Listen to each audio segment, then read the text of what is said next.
Hey everybody, and welcome to the EdjSports Head Coach Rankings. I'm Ian O'Connor from EdjSports. Now the 2019 regular season has come to an end, and with that comes the final 2019 EdjSports Head Coach Rankings. Now our rankings are only going to be through Week 16 because not all teams play a meaningful game or put their best team on the field in Week 17. So we'd like to be able to judge every coach equally. So with that, we'll get into the top three, and our top spot should come as no surprise to anyone, and that's John Harbaugh, who comes in at first with a wire-to-wire victory. He finishes number one in both CCI and EPI, and Harbaugh had the highest expected GWC loss this season.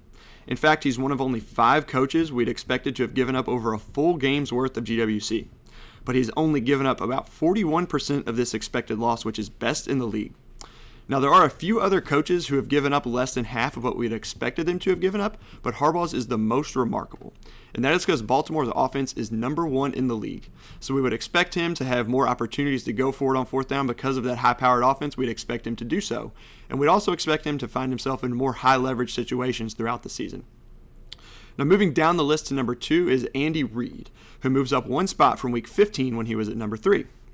Reid finishes 4th in both CCI and EPI.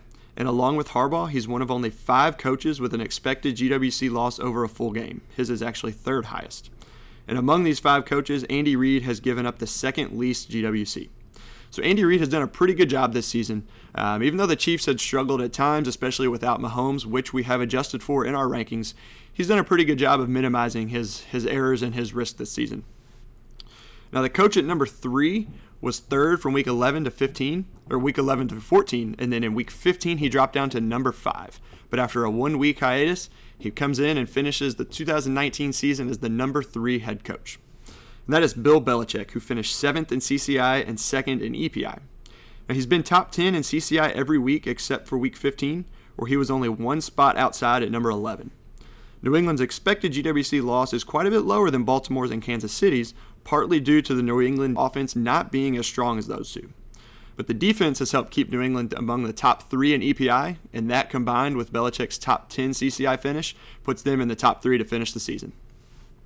Now, with today being Black Monday, we've already seen a couple coaches relieved of their duties in the last 24 hours, with Freddie Kitchens of the Browns and Pat Shurmur of the New York Giants being let go. Now, Kitchens did finish 11th overall and 5th in CCI this season. He was pretty aggressive on fourth downs, but it seems there was a lot of other things going on in Cleveland that led to his dismissal after only one season at the helm. Now, the coach with probably the most speculation around him all season is Jason Garrett. As of this morning, we've yet to hear if Jerry Jones will bring him back on a new contract or if he'll let him walk. So that's something we'll have to monitor and just wait and see what happens in the next few days. Now, with our coach rankings now finalized and the playoffs getting started, be on the lookout for our matchup previews for every playoff game at EdjSports.com, and don't forget to follow us at EdjSports and Football Outsiders.